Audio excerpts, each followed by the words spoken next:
Okay, dear Dhamma friends, we have come to the next session, that is the Dhamma sermon. So may you give your consent by saying sadhu sadhu. Namo tassa bhagavato arahato samma sambuddhassa. Namo tassa bhagavato arahato samma sambuddhassa. Namo tassa bhagavato arahato samma sambuddhassa. Seelavanta uso kottita bhikkhuna panchupadana kanda sunyato yoniso manasika tabbati. Dear Dhamma friends, so as you may know that even yesterday most respected Bhante has kept the same topic as the series of the Dhamma talk as a general topic. So that is the sutta called Seelavanta Sutta. So it comes in Sangyutta Nikaya, Khanda Sangyutta, where kind of a discussion happened between Venerable Sariputta and Venerable Mahakottita. So actually it happened during the Buddha's time, where both Arahants were staying in Varanasi, Migadaya, where Buddha has delivered his first Dhamma sermon, Dhammacakkappavattana Sutta. So in this given time, Venerable Sariputta and Venerable Mahakottita both are being Arahant, and they were sort of staying in a seclusion. And after days of binding, Venerable Mahakottita approaches Venerable Sariputta, and he is asking a question from Venerable Sariputta. So the question was, once a practitioner establishes himself in morality, sila, after he is virtuous, what next he has to do? So as yesterday also most respected Bhante mentioned, the traditional approach would be to tell that he has to develop concentration and then he has to develop wisdom, sila, samadhi, panya. But here Venerable Sariputta gives a somewhat radical answer. Without mentioning much about the concentration, he immediately recommends vipassana, that is the wisdom practice. So therefore this sutta is somewhat popular among the vipassana teachers. So we were also using this sutta as the topic for this series of Dhamma talks we conducted in Kalalgoda. And last time also we have touched the same topic, that is sunyata. Sunyata means emptiness. Unfortunately it was not well recorded, so few people requested to deliver the same topic, get the same topic again and explain it again. So I thought of expanding it a little bit, polishing it and again discussing it today also, because it is one of the very important aspect of the Buddha's teaching. So in the answer, Venerable Mahasariputta explains that the 5 clinging aggregates one has to contemplate as sunyata. Actually he is using aniccato, dukkhato, rogato, gandato, sallato, agato, abadato, sunyato, palokato, anattato. Likewise 11 facets are there. So today we hope to discuss again about sunyata, where one sees the 5 clinging aggregates as empty. So this is one of the key teaching of the Buddha, where one will profoundly touches emptiness as he or she approaches fairly higher stages of vipassana. So we'll look into how progressively we are touching these states. So before going to the practical side, so we'll see what are the suttas where Buddha and the monks are explaining or discussing about this sunyata.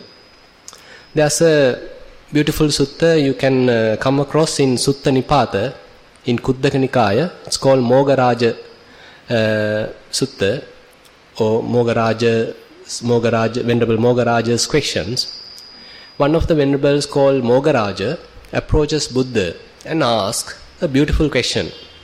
He's asking, Katang lokang avikkantang machu raja na passati.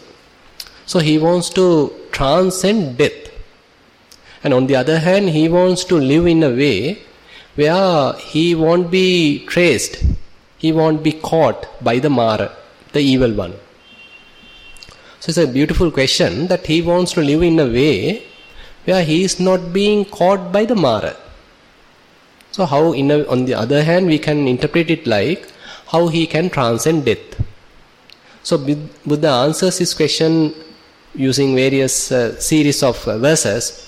One verse I have selected. So Buddha explains, Sunyato lokang avikkassu mogaraja sada sato attanuditting uhacca evam machu tarosiya evam lokang avikkantang machu raja na passati. So he advises, or he explains to Venerable Mogaraja, if someone is ever mindful, sada sato, if someone is ever mindful and see the world as empty, sunyato lokang avikkassu, see the world as empty, attanuditting uhacca, and has fully eradicated, fully uprooted self-view, evam machu tarosiya, and he has transcended death, evam lokang avikkantang machu raja na passati. So if someone is doing like that, then the Mara, the evil one, will not see him, will not catch him. So basically, Buddha is advising Venerable Mogaraja to live in a world without self-view and again seeing the world as empty. If he is abide by that, if he is living like that, then he won't get caught by the Mara. So this is a very key teaching in a way where Mara won't be able to catch a particular person if he is living in emptiness. And then there are several other suttas explaining sunyata, and one called in last repetition series in Anguttara Nikaya, where various defilements are explained and how to overcome those defilements. So I'll take one as an example. So Buddha says, Ragasako bhikkave abhiññāya pariññāya parikkayāya pahanāya khayāya vayāya virāgāya nirodhāya tayo dhamma bhave tabba. So actually one after the other Buddha is explaining, but I have put all the terms together for easy reference. Tayo dhamma bhave tabba. So basically what Buddha says is, so if one wants to fully eradicate lust, fully uproot lust, fully fades away lust, fully destroy lust, then he has to develop 3 types of concentration. And what are 3? Sunyato samadhi, animitto samadhi, appanihito samadhi. So these are the 3 types of concentrations that Buddha is recommending if one wants to fully eradicate lust. So this sutta not only explains lust, but adds several list of various other defilements. It is hatred, delusion, conceit, ill will, various types of defilements Buddha is listing there, and to eradicate all these defilements. So Buddha is recommending to develop these 3 types of concentration. Sunyata, animitta and appanihita. So probably you might have heard these terms, and sometimes we call them as vimokha mukha, doors for nibbana. So you can see fair relationship with nibbana is there with these concentration types. And again we encourage abiding by these types of concentration, because in various other places Buddha is telling, whenever our mind attaches with various objects, say when we are seeing various scenes, various forms, our mind get corrupted by what we are seeing, our mind get colored by what we see. when we are hearing various things, the content of the hearing, that sound, colors our mind. When we are smelling something, so that odor will in a way corrupts our mind. When we are tasting various tastes, that taste actually colors our mind. When we touch various tangible sensations, so that touch sensations colors our mind. And of course, when we are thinking various things, various thoughts, so those thoughts colors our mind. Suppose if someone is capable of leaving all these 6 types of sensations away, then one can have an entirely free, pure form of mind. So Buddha is explaining this again in Anguttara Nikaya Sanimitta Vagga. Buddha is telling, Sanimitta bhikkhave uppajjati papaka akusala dhamma no animitta. Tasseva nimittassa pahana evante papaka akusala dhamma na honti. So Buddha is telling, whatever form of unwholesome states of mind arise by associating certain kind of sign, nimitta.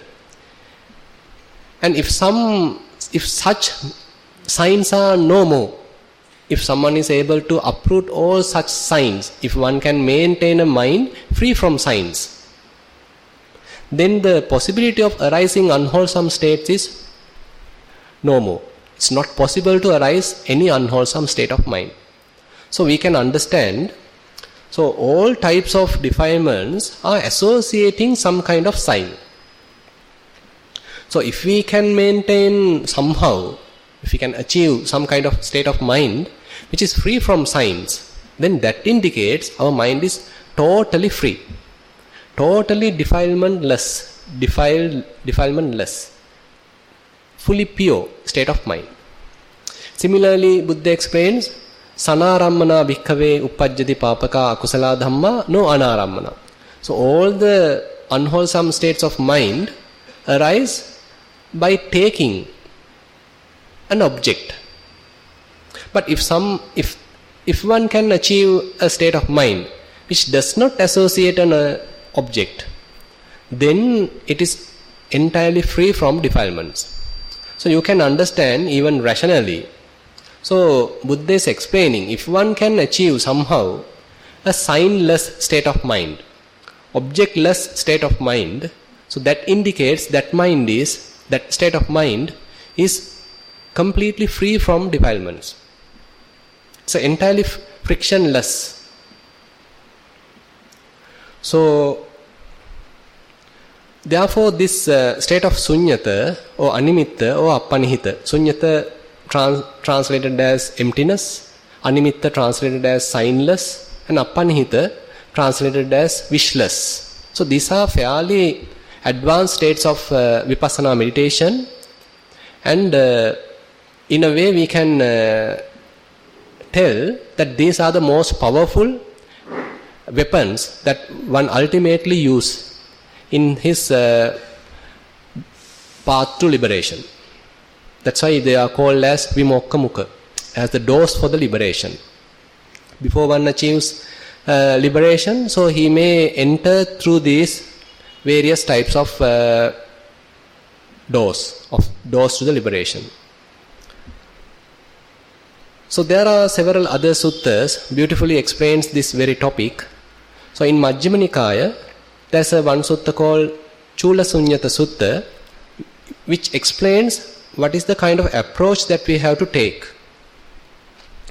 Now, it's a kind of a relative approach, and we can, in a way, we can understand one by one.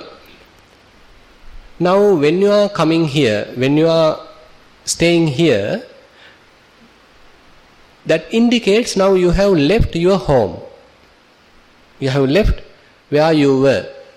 You were in a particular city, and that city has various troubles. Many people are there, many vehicles, many advertisements, lot of sounds, and lot of hustle and bustle is there in the township. Now once you left that, and come to this place. This particular, say, somewhat calmer than where you were, and that place, this place is relatively free. Free from what? Free from many people.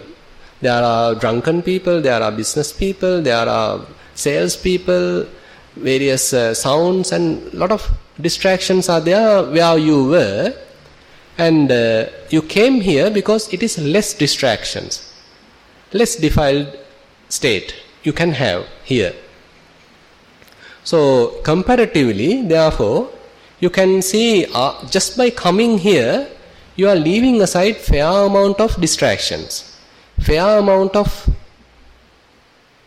corruptions, and still you have some amount of corruptions here, some amount of troubles here as well, because some, say, you can feel some heat available, still some people are also available, and your body has to be looked after, and various such things are there. But comparatively, you are experience somewhat relaxed lifestyle. So comparatively, so this place is empty from many people, empty from, say, advertisements, empty from many vehicles, empty from lot of buildings, but still not empty with certain other things. Now suppose after coming here, you are now sitting cross-legged. You are putting your attention to Anapanasati, in-breath and out-breath. Suppose you are able to keep your attention fully to yourself, fully to your body. So if you are able to put your attention fully to yourself, just to your body, then you can forget about others. So you don't know even where you are fully concentrated, you don't know who is in front of you, and you might not even know what is the time, but still you have some kind of pain, some kind of sensations in the body. So at that state, you are free from, or you are empty from other people available in Kalalgoda, available in various other things, but still you have some amount of friction.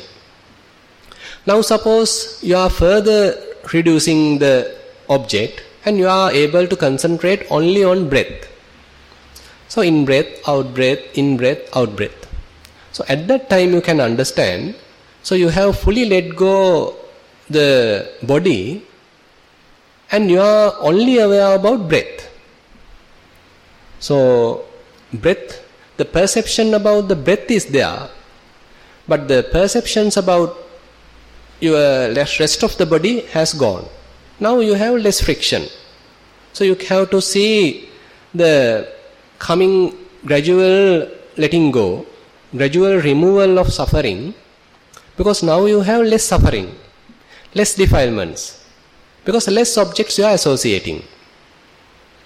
Now suppose, rather than associating in-breath, out-breath, in-breath, out-breath, now you are only focusing in-breath. Then you don't have suffering related with the out-breath. Suppose you are only focusing about beginning of the in-breath, then you are not aware of middle and the end. When you are aware of the middle, you don't know about the beginning and the end. When you are aware of the end, you don't know about the beginning and the middle. Likewise, you are reducing and reducing. So you are reducing your experience, increasing your concentration, and freeing your mind. So Buddha explains, so likewise, if someone is able to fully eradicate influxes, asava, so that is the state that Buddha recommends as the best sunyata state, best freedom of the mind. That is the complete eradication of the influxes. Kamasava, bhavasava, avijjasava, those three influxes are fully eradicated That is what Buddha says as the supreme emptiness. So we will see how we can gradually touch the sunyata in our meditation. I think that is the most important thing as meditators. So we need to know a certain amount of theory just to appreciate it, because when compared to other experiences, when someone is touching these very subtle states of mind, one cannot appreciate it, because we are giving values to various conditions depending on our defilements, depending on our biases, depending on our likings and dislikings. So how we likes and dislikes, according to that we give marks to what we experience. So the very first time when you are touching this kind of less defiled, entirely free state of mind, it appears like very boring, very monotonous. So therefore we can't give much value to it at the beginning. So anyway, we'll see how through meditation we are gradually touching these states. Suppose you are doing Anapanasati meditation, in breath and out breath. So you are able to be fully aware about in breath, fully aware about out breath. So as I explained using the Chula Sunyata Sutta, so now you can understand fairly you are free from other various types of distractions. You are free from your home, your relatives, your children, your working place, your school, wherever vehicles, advertisements, various things, you are free. But now you are simply having some kind of friction happening due to breath. And now slowly, suppose you know the technique and you are able to fully maintaining your attention on breath. So you are aware of in breath, you are aware of out breath. You are aware of in breath, you are aware of out breath. Now you are calming down yourself. Then you are aware of the middle of the beginning of the in breath, the middle of the in breath, the end of the in breath. Then you might able to feel there's a little gap in between the end of the in breath and the beginning of the out breath. So you are able to catch that little gap as well. It appears like a space. Then you are able to feel the beginning of the out breath, middle of the out breath, end of the out breath. Again, between end of the out breath and the beginning of the in breath, there's a little space. So you are able to catch that. So slowly, you are able to keep your attention fully in this cycle. Beginning of the in breath, middle of the in breath, end of the in breath. Small gap. Beginning of the out breath, middle of the out breath, end of the out breath. Small gap. Beginning of the in breath. Likewise, you are fully in the Anapanasati, and slowly, your in breath disappears, your out breath disappears, and your space will spread. And you may lose the sense, kind of the perception, whether it is in breath and out breath, or you are coming to a very subtle sensation, and you can't distinguish whether it is in breath or out breath. But the space is there, space is in a way grown, spreaded. So we can see this is in a way the seed of sunyata or animitta. It is not the sunyata animitta, but it's a kind of a seed of sunyata and animitta. Suppose one is capable of doing this. So as someone is capable of doing this again and again, so his the feeling of in-breath and out-breath further and further fades away, and his mind starts to maintain very relaxed, very peaceful state of mind. Ultimately, suppose you are fully going through Anapanasati meditation, in-breath and out-breath, and you feel very composed, you feel lightness, and you feel little happy, joyful. Suppose you are even looking such joyful sensations in the point of feeling as Vedananupassana, and now you are even experiencing various types of feelings. At a time you feel happy sensations, happy feelings, then you may feel some neutral feelings, then sometimes you may feel painful feelings, but you don't have any kind of preferences, you are simply observing it. Now more and more you observe, these feelings also fades away. So you can maintain some kind of detached observation from these feelings. Now we are going further and further closer to emptiness, where you are at the beginning you have some kind of feeling, but now feelings are fades away. So Buddha says, Passambhayang chitta sankharang asasisamit sikkati. So you are tranquilizing the feelings, calming down the feelings. So your experience become more and more subtle. Suppose one is able to fully calm down feelings and he now experience some kind of lightness, some kind of loss of the body. You don't perceive your body. Then you can get into Chittanupassana, now fully through Anapanasati, where Buddha says, Chitta patisangvedi assasisamiti sikkati. Now you forget about Anapanasati, just be aware of the mind. So various states of mind happen. So sometimes slight lust can happen, so it also goes away. Slight anger can happen, it also goes away. And you don't have any preference. You are not worried about these states of mind, but you understand they are just coming and going. They are just arising and passing away. You are relaxed. You are maintaining a equanimous posture, equanimous way of attention, and then mind also become free. So Buddha says, Vimochayang chittang assasisamiti sikkati. So where mind also become free from any kind of thoughts. Now you are touching a fairly profound state of sunyata, where your body also has disappeared very much. You can't perceive. Your feelings also have disappeared. And now you are experiencing the mind which is free from any thought. Inner chatter fully stopped. And no thoughts. And now there is no object for the mind to grasp. There is no object for the mind to establish. And this is in a way you are experiencing fairly deeper states of emptiness. So sometimes when someone is experiencing it, so someone mostly we may experience or we may feel kind of a jerk. We may feel unease, may feel frightened, because we are used to maintain our mind associating objects.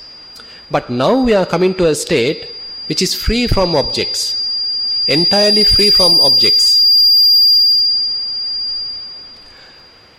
Therefore it is very difficult at the beginning to comprehend it, fully understand what is happening. We feel like completely lost our orientation, because we have shifted entirely to a different paradigm. It is like, say for example, an airplane. It is taking its speed using the runway and still associating earth, and it is speeding up, going very fast to the runway, through the runway, and ultimately it takes off. Now taking off is a risky job. Oh, everyone is very ready, very cautious, very careful, and then only the taking off happens. Similarly, mind also. So far we are associating various types of objects, and ultimately mind is capable of having some type of awareness which is free from objects. So Buddha explains, when someone is doing Kaya Anupassana, fully aware of the body, his mind becomes not interested about the body. He feels detached from the body. Kaye kayanupasse viharato chittang virajjati. So more and more he see the body, his mind becomes detached from body. Similarly, vedanasu vedananupasse viharato chittang virajjati. So when he is observing feelings again and again, mind becomes detached from feelings. Chitte chittanupasse viharato chittang virajjati. So when he is seeing the mind, his mind becomes detached from the mind. So you can see these 4 foundations of mindfulness helps us to free our mind from objects. Then,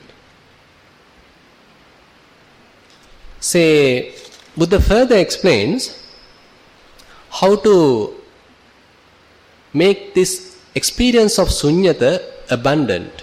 So that is the most critical part of the meditation, because through fairly concentrated state of mind, one would be able to touch emptiness. Say through Anapanasati, you are gradually developing a fair amount of concentration, and you are losing body, using feeling, using various mental states, and touching the emptiness. Say using Dhatu Manasikara for elements, you are experiencing various characteristics of the elements, roughness, toughness, likewise, and ultimately everything disappears, and you experience cessation, you experience emptiness. Say you are observing various feelings, and ultimately all the feelings settle, all the feelings disappear, and you are experiencing some kind of emptiness. But this is through fairly high concentration, through your concentrated practice. But once you understand this state of practice, once you understand this state of emptiness, Buddha encourages us to abide by that emptiness. So it is not the touching emptiness is not the end of our practice, but it is like you are finding a kind of a refuge which is free from defilements, entirely pure state of mind. So you can understand it is the least friction path, least friction state of the mind, less defiled state of the mind, and you need to understand that as well. And as I said before, when you touch it, you don't appreciate it at all.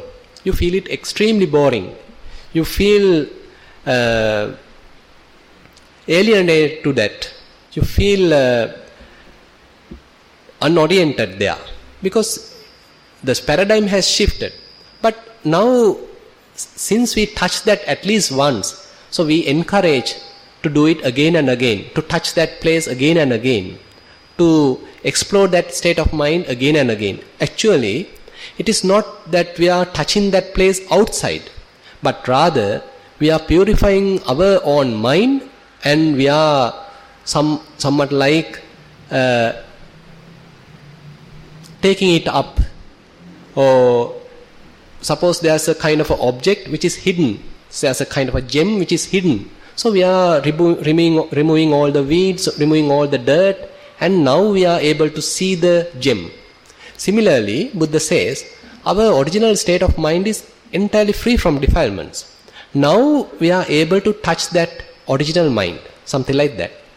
It is not that we are experiencing sunyata in an entirely outer sphere, but rather in this very mind, once we are able to remove defilements, the pure state of mind is completely free, completely empty, completely simple. So therefore, Buddha says in Mahasunyata Sutta how to make it abundant, how to make it like our home. So you might know from the metta meditation, sometimes we say mettaya bhikkhave bhavita yani kata vattu kata anuttita parichita susamaradha. Likewise, series of terms are there. Say sometimes we say, okay, you develop loving kindness, like your home, like your vehicle, like your practice. So similar approach is there in the emptiness also. So you have to make your mind very close to emptiness. Whenever it is necessary, you can touch emptiness. Whenever it is necessary, you are in emptiness. Most of the time you are in emptiness. Sometimes there are defilements come, but you are able to remove those defilements and again coming back to emptiness. Again some sensations come, maybe little bit you are handling and they are removed, and then again you are back in emptiness. So again and again you are touching emptiness now. At the beginning, through fair amount of concentration you touch emptiness, but gradually with less effort and with shallow concentration you are touching emptiness. So this is in a way takes long time.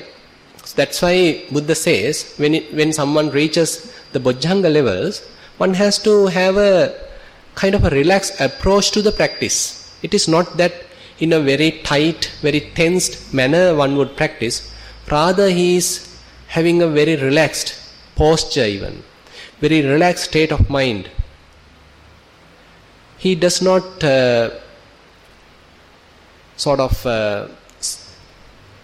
force the mind. He allows the mind to be free.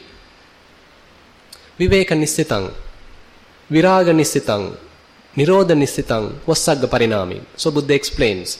Viveka nissitang. So one feel at ease, one feel relaxed and still practice. Viraga nissitang. One has a detached approach now, even towards one's practice. He is feeling really relaxed. He is feeling really detached. He is not coming too much forward like before. He is not reacting too much.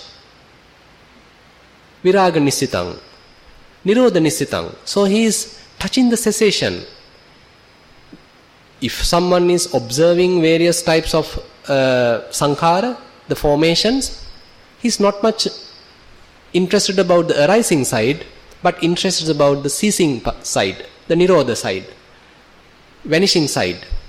Say you are feeling some kind of happiness, but you are not too much carried away by the happiness, but you understand the impermanent nature of the happiness, and therefore you see how the happiness fades away.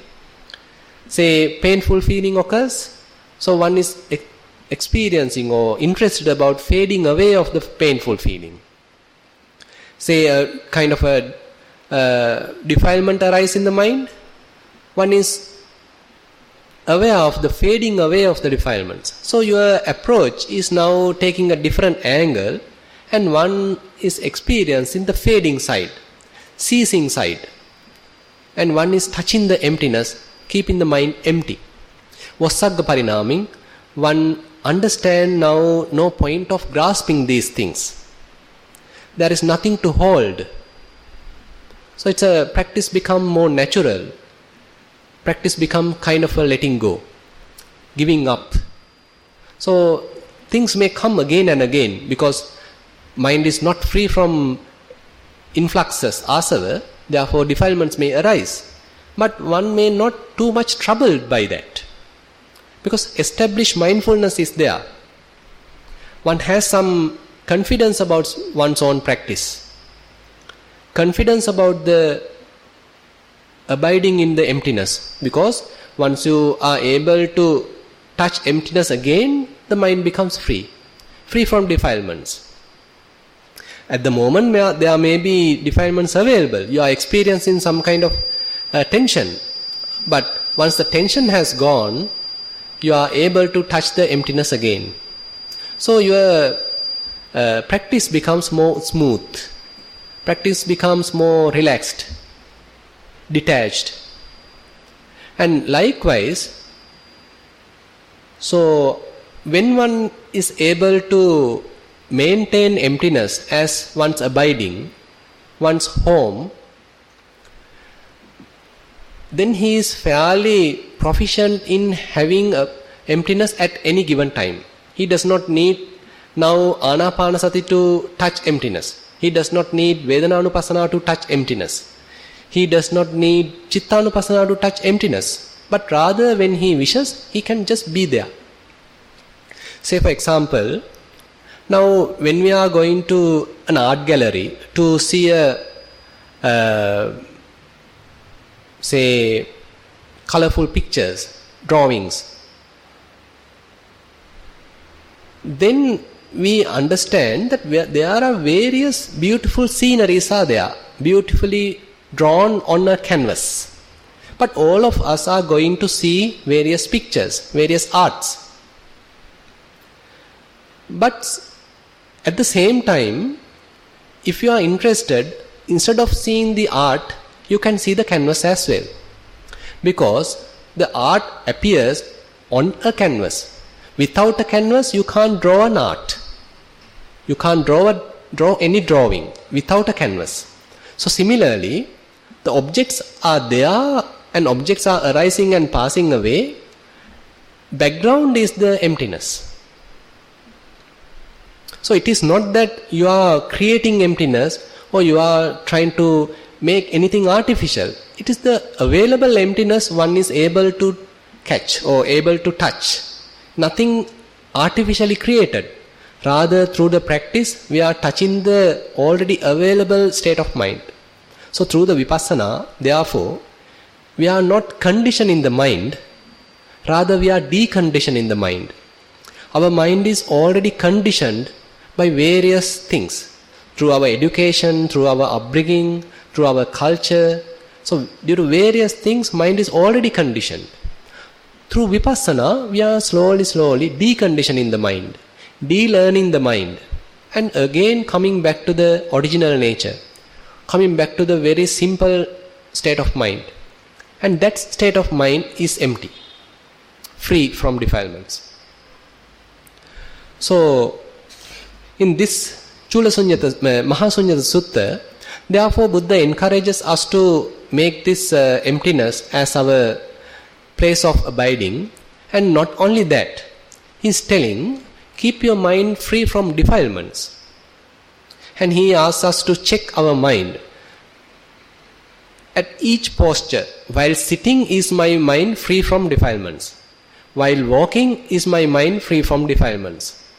While lying down is my mind free from defilements. While standing is my mind free from defilements. Is my mind attached to any kind of sensual pleasure, 5 chords of sensual pleasure? Is it attached to any kind of sight? Is it attached to any kind of sound? Is it attached to any kind of smell? Is it attached to any kind of sensation, touch sensation? So Buddha is asking us to check the mind. Is it attached into any kind of such panchakama guna, 5 chords of sensual pleasure? So if it is attached, then take it back to the emptiness. Because once attached, it gets colored by what is you are attached. So if you are able to free from the attachment, then again it is kind of like water, free from any impurity. Say if you take pure water, if you mix some sugar to it, then its taste become different. If you add coffee to it, its taste become different. If you add orange to it, its taste become different. So similarly, the original state of mind is like pure water, where tasteless, extremely pure. But these defilements coming from outside, in a way, makes it defiled, makes it impure.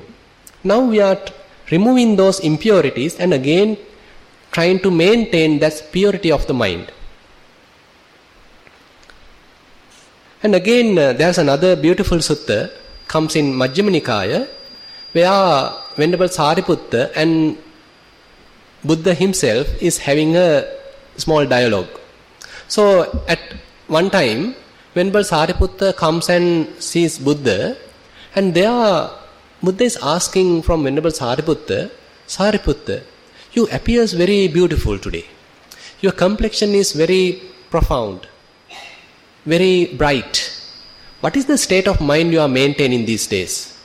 So Venerable Sariputta answers, Bhante, mostly I am now associating emptiness, sunyata. Then Buddha says, Sadhu, Sadhu Sariputta, this is a supreme abiding of a great person. And he encourages that. And then he does not stop there. Even though Venerable Sariputta is already an arahant, through him, Buddha explains us how to maintain a pure mind.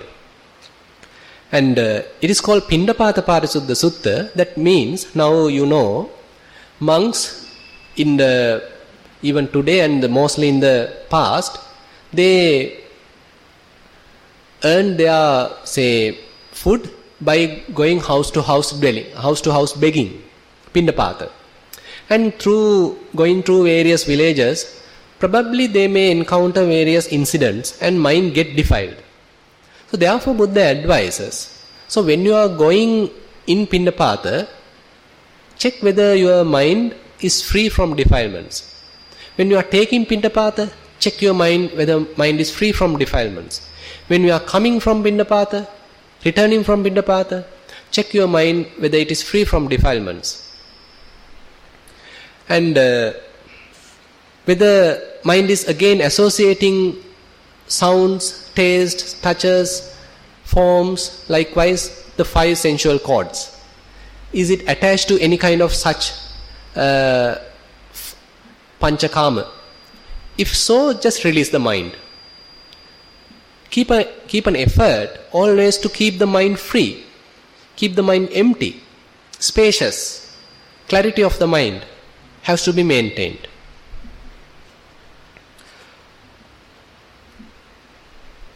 So when I am explaining like this, so sometimes you may feel that this is something that we can attach.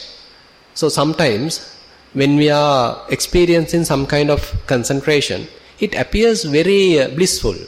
It appears very calming, soothing, and really tranquil. So we attach to that kind of concentration. So this sunyata concentration, animitta, the signless concentration, these also may, once you are familiarizing with it, may be very peaceful.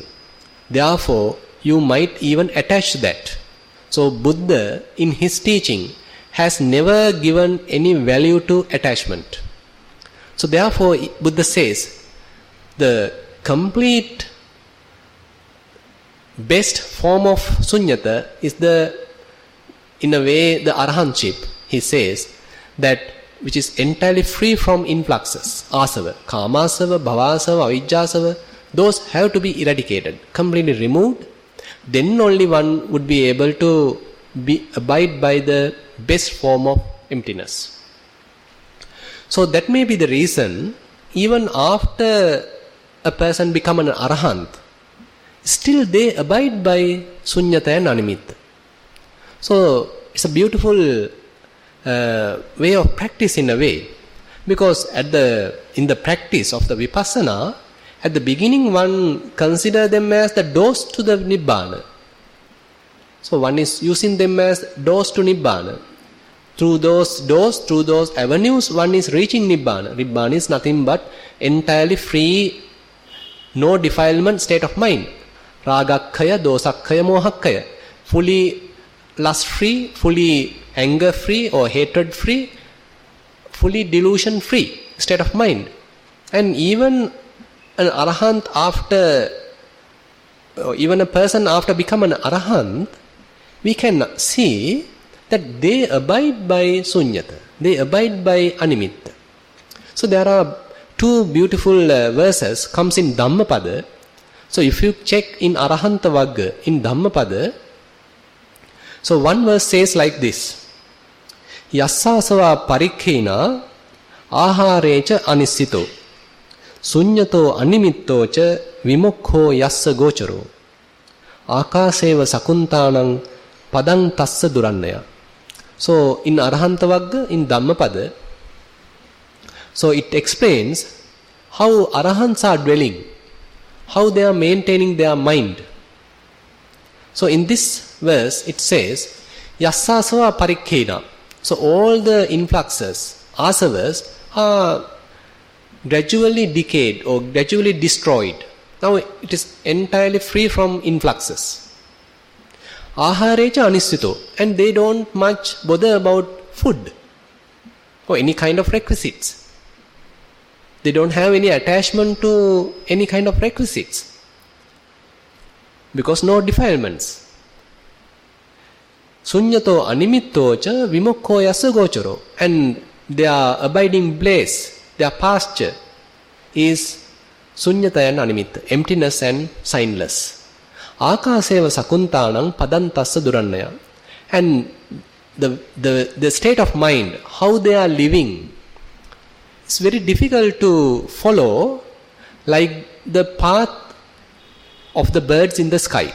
Say when a bird is flying in the sky, he does not make any kind of trace. He does not make any kind of sign there.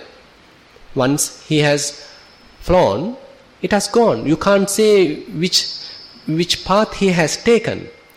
Similarly, Buddha is giving that simile and explaining that when an arahant is using this sunyata and animitta, so it is very difficult to see how his mind is existing, how his mind is experiencing. Because no objects are there, but still beautiful, less defiled or undefiled state of mind is there. So you can understand these teachings are extremely valuable teaching of the Buddha's teaching. So there are certain deep suttas which encourages us to live according to these teachings. Therefore, Buddha is telling that when one is developing these states of mind, when one is developing one's insight knowledges based on these sunyata and animitta, so Buddha says they are utterly wholesome, they are utterly noble, and they are extremely profound and lokuttara. Lokuttara means supramundane. So this in a way this is the path to the supramundane or path to the nibbana. So we can understand through meditation one may be able to touch these states temporarily, but we need to spend a lot of time. We need to have a fair amount of dedication to make it abundant, to make it as our home of the mind, to make it as the dwelling place of the mind. Then only one day we are able to completely free our mind from defilements, because we know relatively a fair, entirely free state of mind when compared to that state, when compared to that free state, now a defilement is there. Now we are able to do the necessity to that defilement, or just to be mindful and remove it, because we know a reference which is entirely free from defilements. So that reference is sunyata and animitta. So with that final note, so I thought of winding up this Dhamma talk, and I hope that by understanding these things we can have some kind of encouragement. It is not that these states are extremely far away from us. We may be temporarily or momentarily touching these states, but our defiled mind can't appreciate those states. So more and more we are reducing defilements, more and more our mind become calm, then we are able to appreciate these states of mind. So actually we need fair amount of encouragement to sustain these states of mind, because originally or immediately they appear extremely boring, not welcoming. Therefore we need again and again encouragement. Through that encouragement we are expanding the state of the mind, and then only we are able to ultimately free the mind from defilements. So I hope that you understand the technique, and when one is developing these techniques, one become confident. you become confident about your practice. You understand that this is the path. You understand that previously, if someone has completely free their mind from defilements, this is the approach they have taken. If someone has doing it today, this is the approach they have to take. If someone is doing in the future, this is the approach someone has to take. So let us also take the same approach and free our mind from defilements and attain path, fruition, nibbana.